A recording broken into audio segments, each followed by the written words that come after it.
See, I have been an addict for 15 years probably. I have been clean for almost 4. My main drug of choice was prescription pills. I grew up in a very good Christian home. I was raised with great moral values. My parents stayed together until my father passed away. And so I was raised right, but I had a lot of health issues growing up. And in my 20s, lots of health issues, to a point where then I had lots of surgeries. I had to be on pain medicine a lot. In every doctor you went to, instead of fixing the problem, they just gave you more and more pain medicine. And then I got in with a doctor that said that, you don't have to worry about all the pain medication that you were on. You are not addicted to it, you're dependent on it, which, of course, I rode that as long as I could. So for over 10 years, I was on narcotic pain medicine probably every day.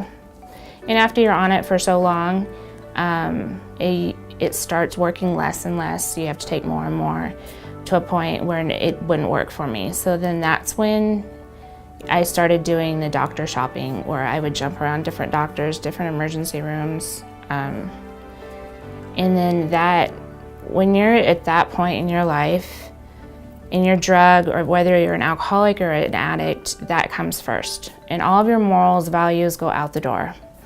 I had a problem when I would get really, I guess what you call loaded.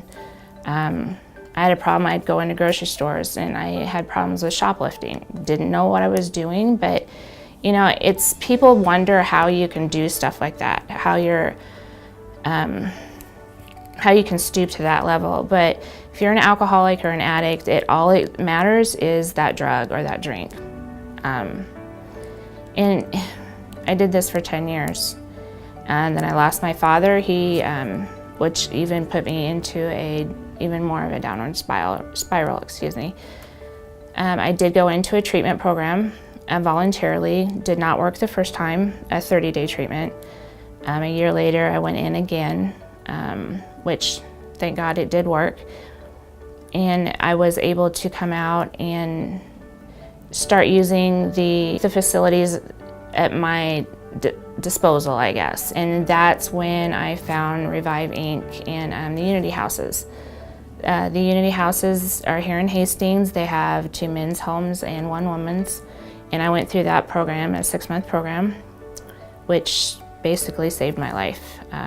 They show you the skills of how to get back into society. Obviously, it's a sober living facility, but you have to have a job, you have to pay rent, you do chores, you learn how to live with other people.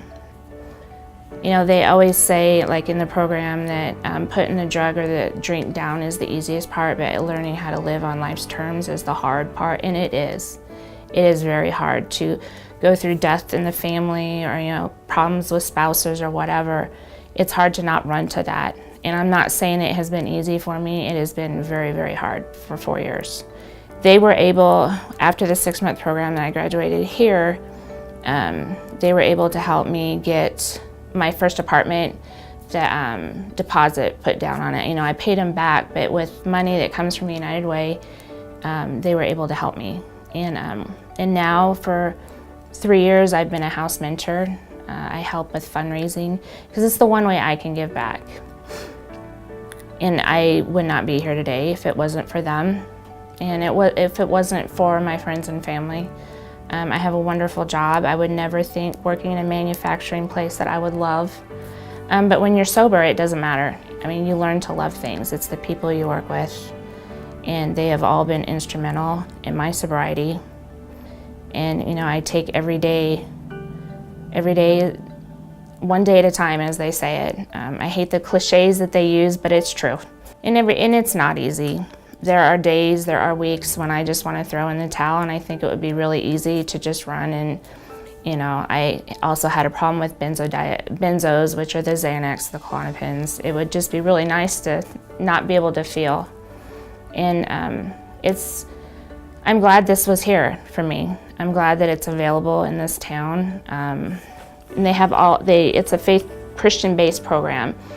They have different like aftercare programs and counseling here that to this day I still utilize almost 4 years later. And I'm so glad that this place is here. And it wouldn't be here without the help of people like United Way.